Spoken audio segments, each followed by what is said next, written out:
Welcome to the Safety and Risk Success podcast with me, Christian Harris. And welcome to 2025. And today we're going to have a think about some of the trends and some of the things that we should be prioritizing in 2025 in the world of safety. This is a Safety Roundtable recording, a really rich and interactive discussion to set the scene for the year ahead and what we can all do to make it as successful as possible within the world of safety. Hope you enjoy it. Cheers. Welcome to the Safety and Risk Success podcast with Christian Harris. We believe that proactive safety and risk management powers business performance. Each week we explore this theme, sharing guests, stories, insights, trends, hints and tips. You can find us on all the major podcasting platforms, and video versions are available on YouTube. But for now, let's join the conversation with Christian. So welcome everybody to the first Safety Roundtable of the year, 2025. Sounds funny to say that, doesn't it? 2025, but here we are, we've made it. We're going to be sort of casting our eyes and our minds and hopefully our voices, because we can make this nice and interactive, forward today and thinking about the year to come. And just looking at what are some of the trends that are happening that we are going to have to contend with or ride the waves of, whichever way you want to look at them. And then what can we do as safety professionals to shape that and to make the best and the most of this year to come. In a couple of weeks' time, as a sort of partner session to this, I'm gonna lead us on a discussion of goal setting and think about how we can be better at setting goals and some of the mindsets around that. But for today, let's just think sort of globally about the year ahead. So if this is your first time on one of these safety roundtable sessions, what is it? It's basically an interactive and live discussion, very much the focus being on interactive. We run them every couple of weeks and we cover a different topic each time. It's either myself talking about a topic and trying to open up a discussion with you guys, or sometimes I interview people and they and I have a discussion, and then we kind of take interventions from you guys as well. But the idea is it's an opportunity every couple of weeks for a bunch of us who work in safety and risk to get together and explore a topic which hopefully will bring value and insights to us all.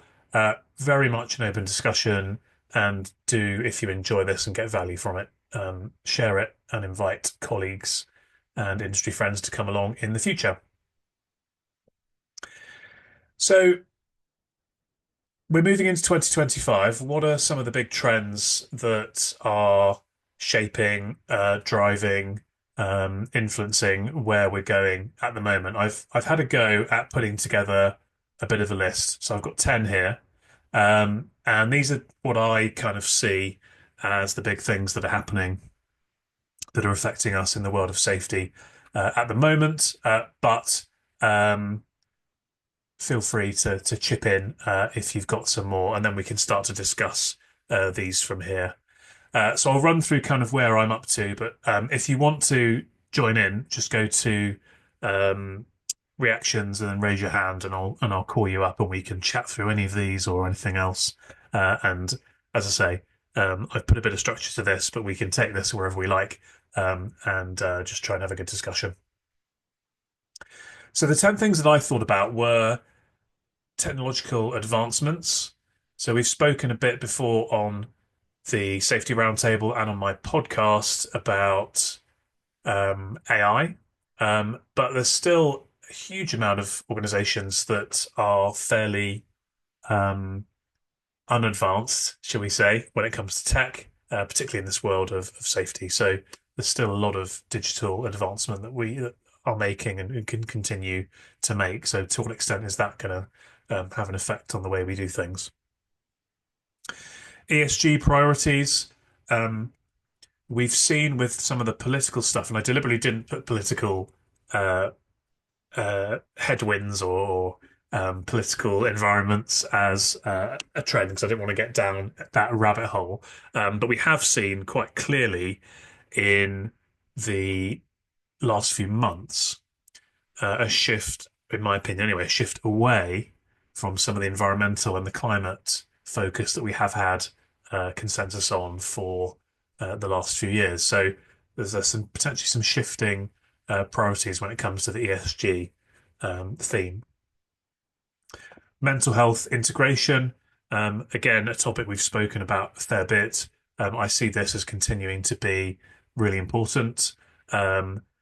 For organizations, but also a pressure on you guys because the trend seems to be whether it's environmental or mental health or whatever it might be, we're adding more and more on to your plates rather than some organizations do this separately, but often it's a case of adding another thing in.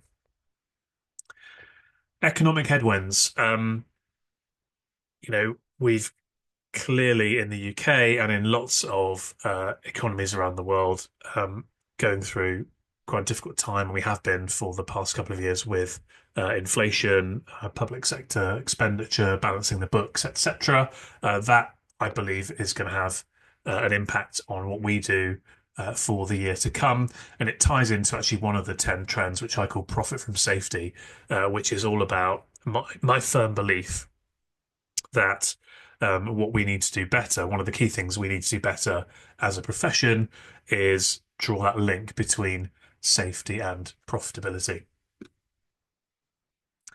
Psychological safety is another trend that I think is going to be continuing into this coming year.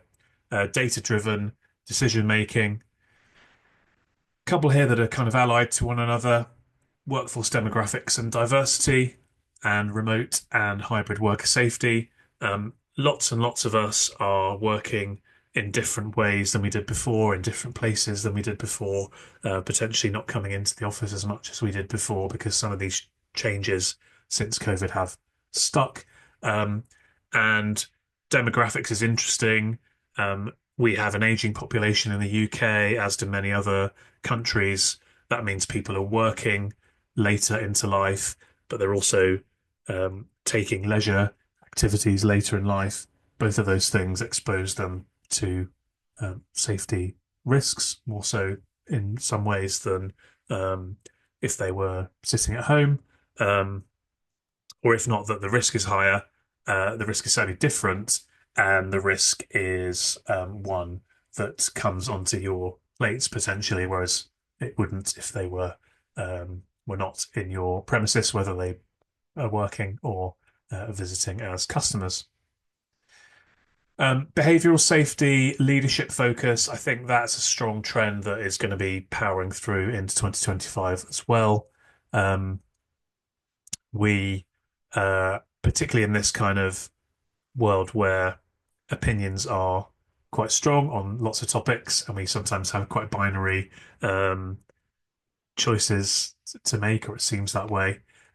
Thinking about how we can encourage people to uh, act in the right way and influence them, I think is really, really important. So there are 10 things that I see as being trends that will be affecting us in 2025. I suppose the first question is, and again, go to reactions, raise your hand, or type in the chat, but ideally come and chat to me rather than me just blathering on. Um, Anything else that you can think of that you see as a big trend that is going to be important or affecting the way that you are doing things or what's happening in your industry in 2025, particularly when it comes to safety, obviously, that I might have missed. Anybody got any thoughts um, on anything else? give you a second to didn't mean to scroll up like that. I'll give you a second to have a think.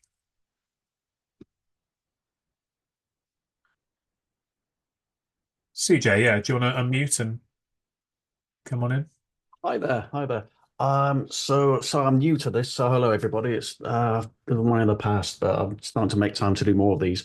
So my health and safety background has been in broadcast, TV, and media, and I've certainly seen with clients with the economic hardship that there's a lot of media out there that seems to be streamlining, using less people to do more work.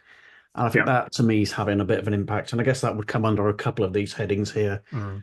It's certainly something I've seen where companies are, on very tight. They're running very fine anyway, and then there's the economy's been hit a bit further.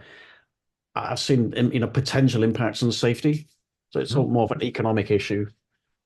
Yeah. So that sort of drive towards efficiency, um, but that brings with it risks, and that could be, as you say, operationally, um, trying to do the same job or more with fewer people on the team, or it could be equally from the health and safety professional perspective. You used to have 20 sites that you're overseeing, and now you've got 30 sites, but we still expect you to do the same uh, work and give the same level of service and achieve the same outcomes, but actually you've got 50% more to do. Is that kind of where you're going with it?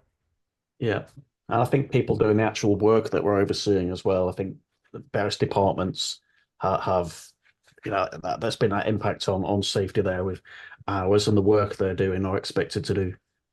Yeah, yeah. Yeah, No, definitely with you on that one. thank you. Thank you, and thanks for joining, and yeah, do keep coming and do I will. keep engaging and keeping involved in the discussion. Thank you. Desmond, you've got your hand up. Do you want to unmute? Give us your thoughts. All right, thank you, Christian. Pleasure. Yeah, this is also my first time joining this platform, and I believe that is a very good platform for everyone to share opinions on safety. My Thank you. background Welcome. is basically in construction, and I think one point that I want to add to it is it might be related to the ESG priorities. One issue is currently the weather, extreme weather conditions, Yeah. which also needs to be taken into consideration. Uh, Basically, because of the climate change effects that are happening right now globally, it seems that in the century that we are up for, these are going to be the challenging times of Mm. extreme weather conditions to workers. What are the effects of workers that are working outdoor in terms of extreme weather conditions, typically in terms of winter when you have construction activities going on? Mm. In the summer, we also have extreme weather conditions, particularly in some parts of the world, in the Abu Dhabi, where you also have very typical high extreme weather conditions. What are the effects of these? So these basically are changing trends that are coming on with the extreme weather conditions due to climate change that safety Yeah. needs to consider.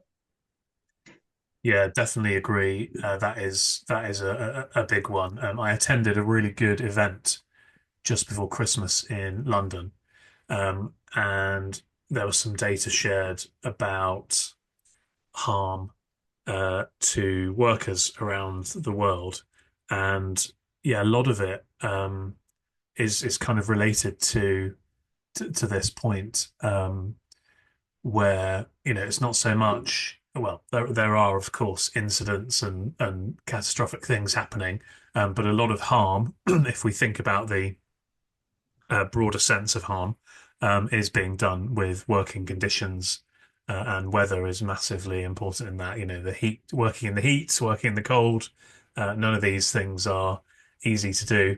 And yeah, absolutely, especially if you are, um, in a country where the climate is a bit more extreme and is getting more extreme, definitely something that uh, we should be bearing in mind.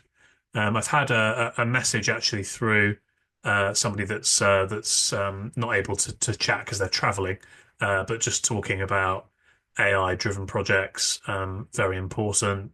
Lots going on in that space. Yeah, so thank you for supporting on that one. Christine, you've got your hand up. Do you want to unmute? Hi. Hiya. Hiya. So I work in the retail sector, and have done for a couple of years now, and I think it's probably links in with psychological safety somewhat. We're certainly seeing a rise in violence or threat of violence, Yeah. and a less tolerant customer base as a whole, which is affecting certainly psychological safety in the Mm. retail environment. So yeah, just wanted Yeah. to raise that. Thank you for that. I was absolutely staggered when I attended an event in, I think it was maybe October, and it was all about the leisure and hospitality sector. And somebody was talking from one of the what's the way to describe their business? I suppose sort of like holiday park and hotel operator companies. But he was from the police originally, and he shared some data, and he said he opened it up to the audience. I'll open it up to you guys. I can't remember the exact number, but um, he said, how many incidents of exactly what you've just described, potential violence against members of staff are there in the UK every day? And I think people were guessing, 50 or 100 or something like that. And I can't remember the exact number, but I'm sure it was over 1,000. And that's every single day. Hmm. Um, what sort of strategies are you guys employing to try and mitigate that risk? Because obviously, um, the last thing you want is somebody who's just doing their job to be either emotionally or particularly physically hurt by someone who's coming in and um, doing something they shouldn't be doing. So we're certainly increasing the amount of training that we're giving to frontline workers. Yeah. So de-escalation training. We're also doing a lot of counter-terrorism training, which does link quite effectively in with the de-escalation training. It's about that kind of like the power of hello as people walk into the store. I work for a luxury brand, so it's not as prevalent in our Yeah. shop as it would be, say, in a normal supermarket or a Yeah. corner shop. But it is certainly something we are seeing on the increase. So it's an increase in training, it's an increase in security presence. We have our own in-house security team anyway, which is helpful. Mm. And yeah, reassurance when we have had an incident, reassurance to the staff that we are taking it seriously and we pursue prosecutions where we can. Yeah. Yeah. Yeah. Yeah. I mean, I think it's gonna, I guess it's something that every customer facing retail type business is going to have to contend with. But as you say, maybe there were going to be degrees of that depending on kind of what exactly you're selling and to whom you're selling it, I suppose. But Yeah. yeah, it's glad to hear that you're taking it seriously, and um, that reassurance bit I think is it's really important, isn't it? I think for staff knowing that we are not tolerant of this, that they will Yeah. be supported and protected is so important. Mm, Yeah. definitely agree with that. Yeah. Thank you. Thank you, Christine. Lee. Take myself. I'm on my phone. I do apologise for being late as well, Christian. I That's all right. think You've missed the best bits already. So I missed the best missed the best people. I think me just like in between jobs at the moment is also looking at job criterias and specifications to see if aspirations fit a company is vital for a professional these days as well. You've got to fit in there in terms of what you want as an health and safety professional. But some of the common themes I've seen coming out of these sort of talking to people, not just recruiters, but the people in management is psychological safety, behavioural safety, and leadership focus, which is driven by what the focus on data-driven decision making. And I had a conversation yesterday on how health and safety is influenced and driven in a company where the past can't be forgotten and data is so important. History is so important to determine that journey and to understand and evaluate the journey of how you got there. And Mm. a lot of the health and safety, we've got to avoid this add-on, add-on, add-on, and data-driven decision making avoids that, I think. And it also provides an health and safety system, management system, whether it be moving into ESG, corporate social responsibility, and how the business has performed in the past to improve new sort of schemes and scopes of a business when we're moving into these environmental areas. So I think evidence-based health and safety is a massive influence for psychological and behavioural schemes in a business. And I think Mm. that they're the three common themes I've seen over the last few weeks come out of some discussions. Yeah, yeah. Yeah, that's great perspective, and I suppose um, it's quite a unique position to be in that you're able to have that perspective. Albeit, obviously, we wish you the very best in getting that next role, whatever that might be, of course, because you want to be Uh, back in there and I don't doing it, think don't you? I don't think I'll struggle to tell you the truth, but Mm. the things that have come up there on the big trends in 2025. A lot of those things now AI's coming on board.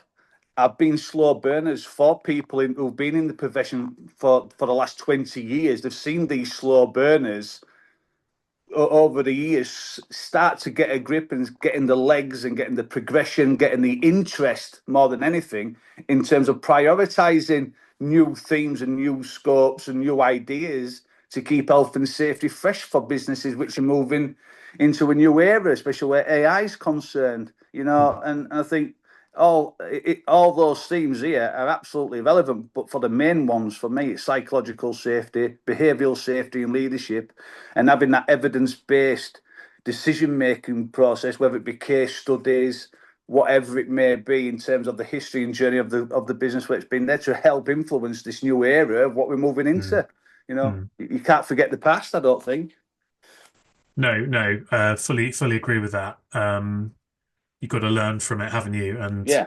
um, but also, I suppose, be mindful that the past isn't necessarily going to be the future. So you've No. got to learn from it and analyze it and get your insights from what's happened before, but not necessarily think that just because something's happened in the past that it's going to happen again. I think Um, the themes there is unifying businesses' challenges moving into 2025. All the mm, points that you've made in them trends for 2020, it's unifying business challenges, unifying decision making, mm, unifying what needs to be done in an organization, taking challenges as opportunities. And I yeah, think a lot of businesses have got to embrace that. yeah, yeah, definitely, yeah. And I think the key bit about AI in particular, but technology generally, is that it's an accelerator. And as you said, quite rightly there, Lee, some of these things have been around for a while and we've been making kind of slow progress. But what we need to be mindful of, in my view, is that with these advances in technology, quantum computing that's coming, soon, and some of these Yeah. AI models and so on and so forth, actually we could go from something that we perceive as bumbling along in the background to all of a sudden it's here and it's now, and actually we need to be preparing for that change. Yeah, it's usually the case. That sort of scenario is usually the case with the bigger businesses or the PLCs, which have got that money to actually overnight inject that finance support to push a business forward. The smaller businesses do struggle with that, though. Yeah, yeah. Although I think I agree that that has historically been the case. I do think with AI in particular, the kind of access to high-powered technology has been massively democratized.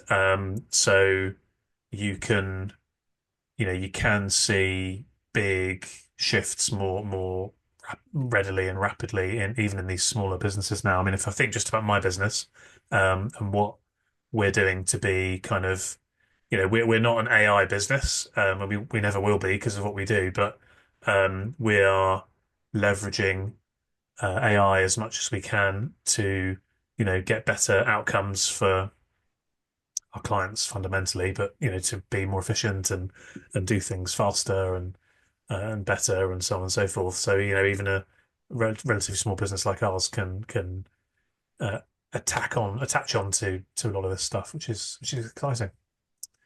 Thanks, Lee. Ken, you got your hand up.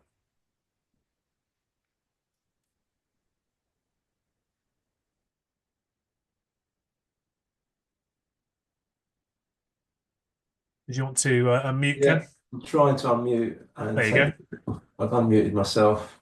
You can do without the video, it's fine. I'll try. It keeps That's all right. on having a few troubles here. Anyway, No um, worries. basically, yeah, I just kind of want to, it's slightly off topic with AI, if that's okay, but it is Yeah. to do with technology. I'm going to be starting a role with a telecoms company soon, as my background is telecoms, and then latterly in my career, I've been a safety manager for Network Rail. Um, it's about GDPR and trying to get a take. I'm interested in people's opinions really more as like I've got some professionals on here. Um, I know for a fact that for instance in this company I'm working for, like I think the video surveillance is obtrusive and a distraction. Um, for instance, like if a guy is accelerating and it's maybe he's doing 32 and a 30. There'll be an alert goes to HR.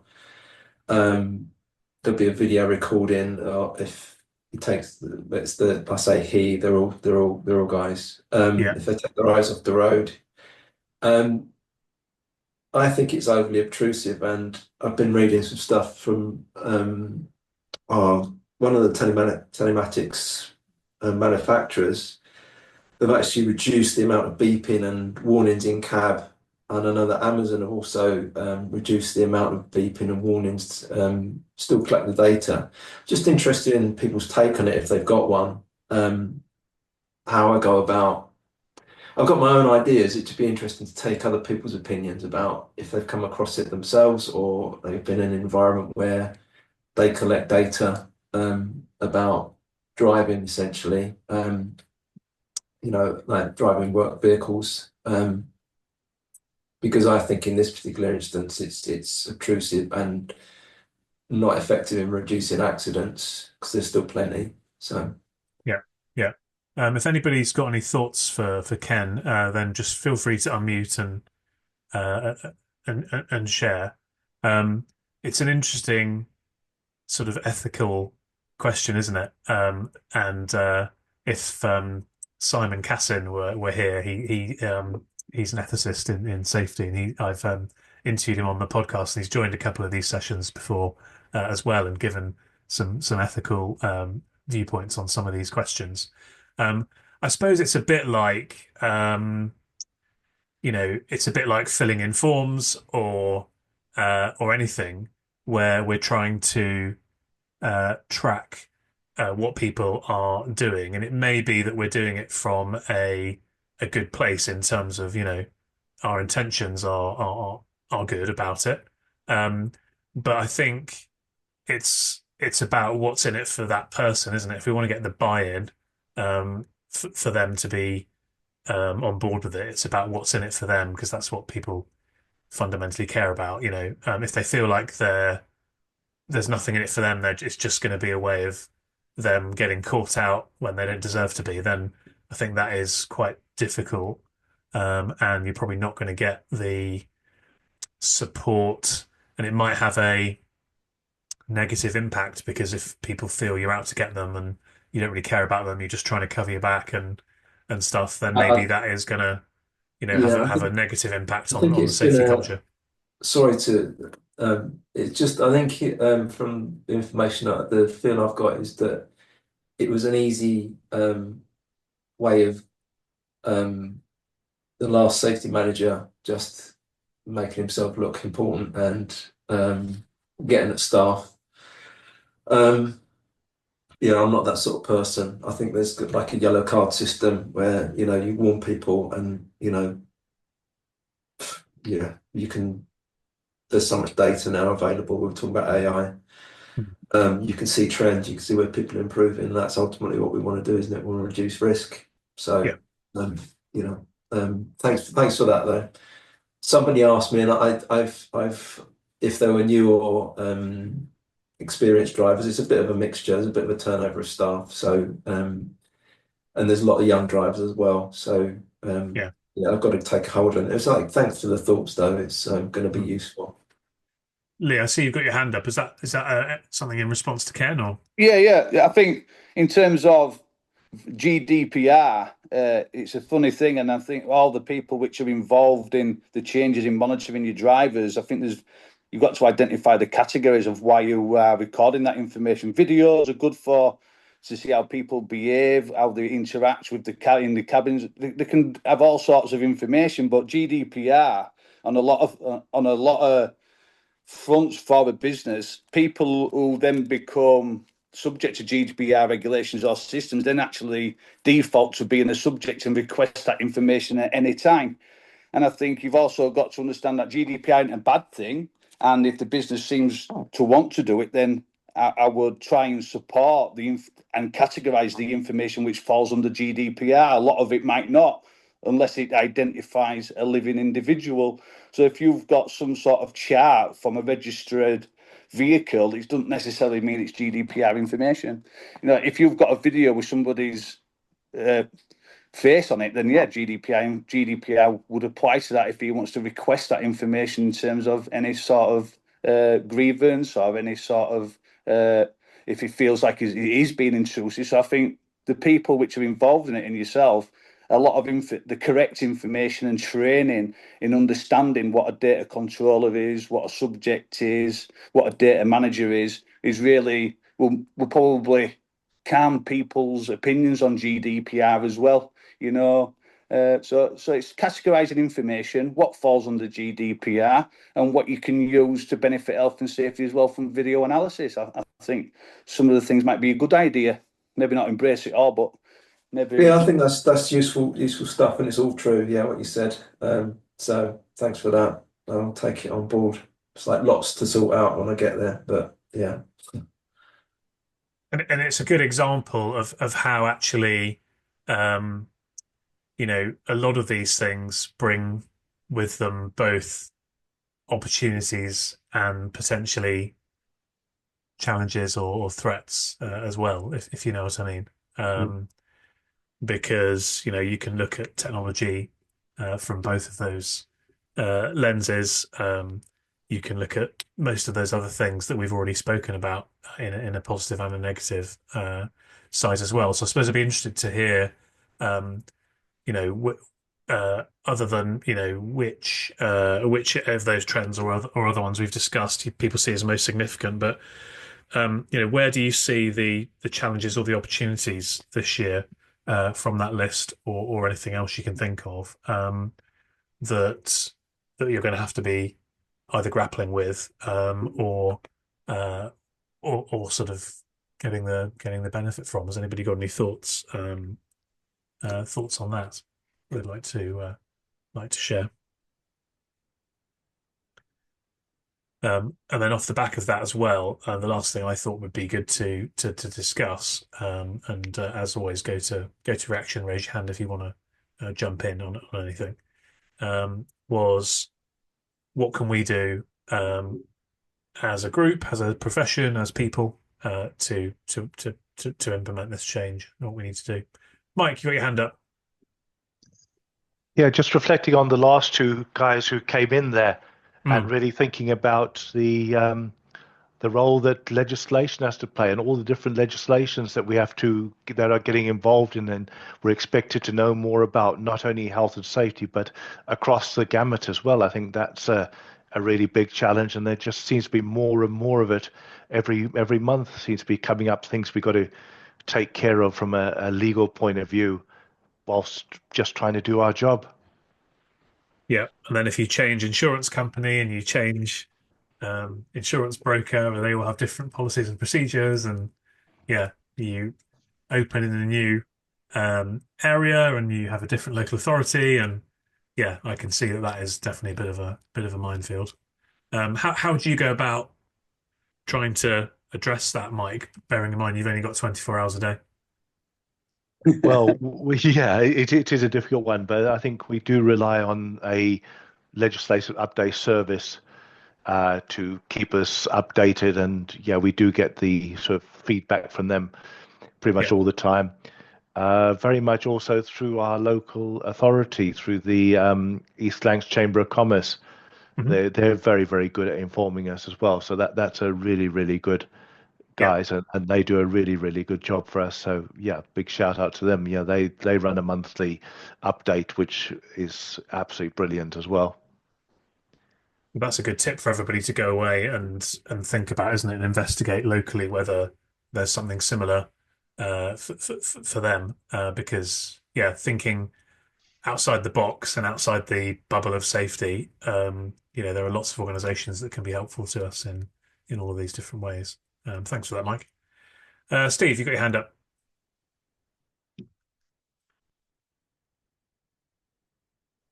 I'm sorry, just struggling to try and get my cursor across. Going back to one of your previous slides about the next 5 years or the next 12 months, and what do we see as being 2025's priorities? And I think we've hit the nail on the head during this discussion, which is about proactive measures in terms of wearable tech. I work at University of Reading here, and we use lots of different tech in terms of hand-arm vibration monitoring. We use Hmm. where they swipe in, swipe out, and it monitors the vibrations and everything else. Obviously down to chemical exposures and all these kinds of things, wearable kit. And I think that's going to be more of a, I think that's going to be one of the biggest growing areas in health and safety, in my view. What I've seen in the last sort of 18 to 24 months is certainly Yeah. indicating it's going to continue that way. Mm. And driver monitoring is one of those factors. I mean, one of the previous companies I used to work for, some of the um, sort of customers, if you like, that we were delivering to as a supplier actually insisted that we would have driver monitoring systems installed, in order to, access their site. They had site rules for drivers, not getting out of cabs and all this kind of stuff, and yeah, there's lots of different reasons why, and everyone has their own points. But then nowadays, insurance are actually specifying and saying you need to have these installed for us to cover you at this level, or you're going to have Yeah. to pay an increased premium. So the premiums become more expensive if you don't have them installed. And much like at university here now, in some of our lab spaces, we are now accrediting a lot of our labs with what we call LEAF, which is Lab Efficiency Assessment Framework. And a lot of the research grants are now on the caveat that the labs that the work's being conducted in have to be LEAF accredited, otherwise you won't get the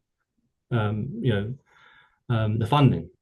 Yeah. So, as I say, I think the wearable tech is definitely going to be one of those points. I mean, security staff here, they've kind of followed suit of what the police force are doing now in terms of body worn cameras for security staff, because we've had issues here with some security staff. So as a point from a health and safety point of view, they now have those, and they wear those all the time, operational throughout the entire shift. So Yeah. yeah, I think body worn tech is going to be quite a biggie. Yeah. Yeah. Yeah. Absolutely. And again, then that opens up a big can of worms, doesn't it? Around, like we spoke about, that sort of ethical or cultural question. So it's really about engaging with the staff and explaining why, um, it's going to benefit them. And it's not that we're trying to catch them out or snoop on them or anything like that, but it's a benefit to them. And the Absolutely word that working. So no, go on. I was going to say, and that's the thing. What we found here is that working with those staff members and involving them in the process and reassuring them about what's being recorded, how it's being recorded, how it's being stored, and when it's being removed, etc., and what those metrics are actually being used for, to kind of improve, maybe their working environment or their staff experience, or in instance, student experience, and having that collaboration, I find you do get a lot more buy-in. Whereas if you're Yeah. sort of just rock up with a kit and say, install it in all the cabs and say to all your drivers, right, you're now going to be on monitoring the whole time you're driving every day. I can see how that's not going to go down so well. And our job as safety professionals is to help to like fill that bridge and be people led and help to what's the word? Kind of, yeah, sort of ensure and reassure as well in some instances, Yeah. why we're doing what we're doing. Mm-hmm.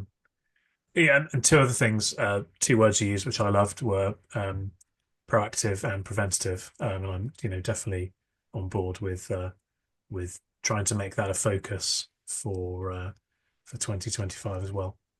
CJ, you've got your hand up again. Did you want to come in? Yeah, And sure. I actually, don't want. just to say in the chat, Ed has mentioned that he's focusing more with his members in his organisation on leading indicators rather than lagging indicators, and trying to use that to leverage better outcomes, which is good. Yeah, sure. I think just one of the things that I've certainly encountered quite a lot, and it's not considered in the high end when you compare it to industry and manufacturing, is remote and hybrid working. Mhm. I've certainly encountered a lot of companies, high-end companies, some of them, that don't seem to be addressing it in any meaningful way. They're not looking at welfare, well-being, and DSE has been a huge thing where there's been a lot of people sustaining injuries from working at home, sitting on a sofa, typing. Yeah, And when I've mentioned it to some of these companies or clients, that's, well, it's nothing to do with us, and I've had to patiently explain it is. yeah, I know it's changed the way work has gone in the last 4 coming on 5 years now.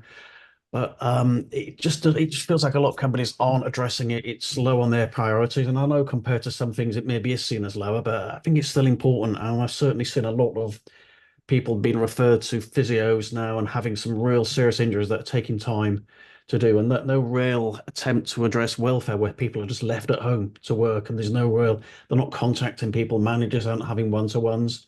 mm. I think there's a lot of people now starting to suffer with that.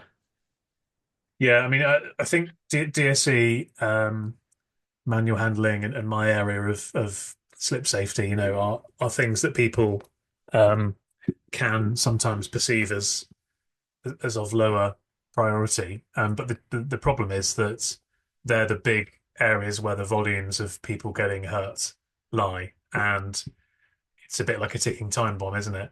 Um, if you don't address these things, then it's not getting better.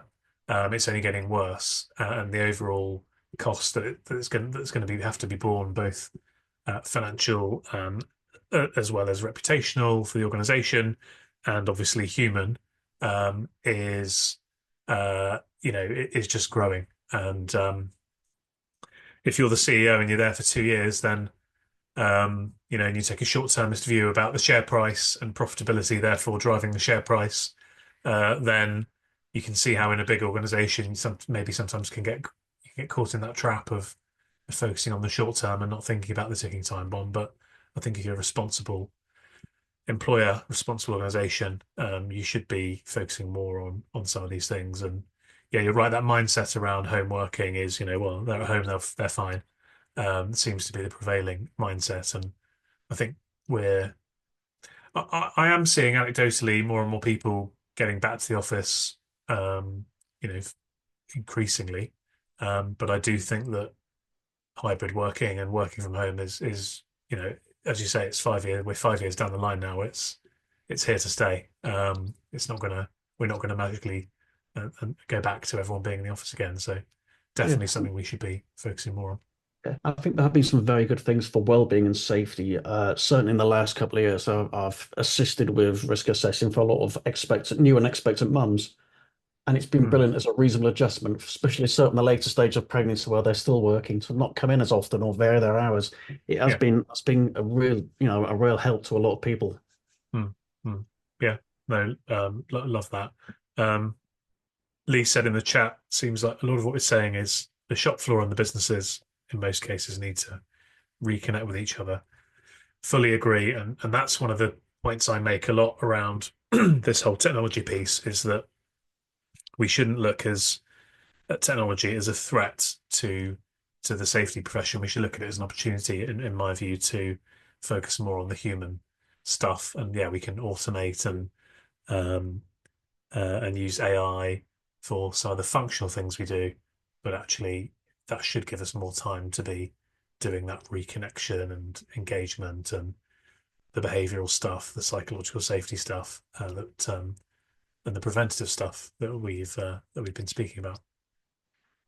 Lee, yeah, Yeah, just to and I think an health and safety professional, as everybody who's spoken today, we work on a 360 degrees pivot, don't we? We talk to the people on the shop floor, we then spin round and we talk to the people in the boardroom, and then we do a 90-degree turn, we talk to the managers, we do another 360, and we talk to them external stakeholders.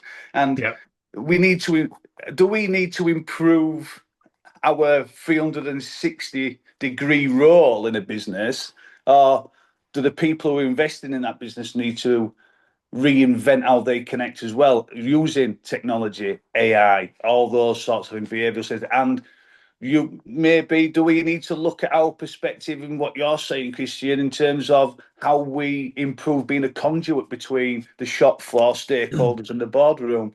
Do we have to maybe make sure that they speak as well as much as and understand, instead of us having that 360 pivot sort of role? yeah, Just a bit of a thought to throw it out there, really. yeah.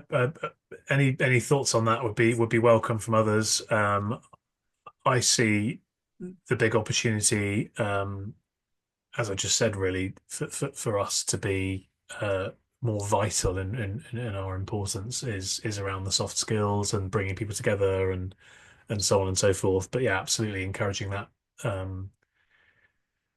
to not need us to be in the middle, it is obviously a good thing, as well, because we've got plenty of other things to be getting on with at the same time, rather than being uh, um, gatekeepers for those conversations necessarily.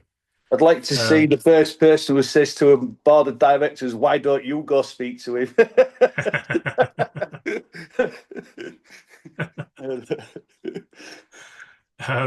Ken,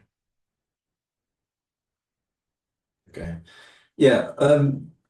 When I was at Network Rail, I was a safety manager there for nearly 10 years. And I just picking up on what Lee says is that I get what he's saying. And um, what I found, because I wasn't a budget holder, is that you can make yourself unpopular when you're leveraging millions of pounds from people to, for yeah, instance, build a bridge.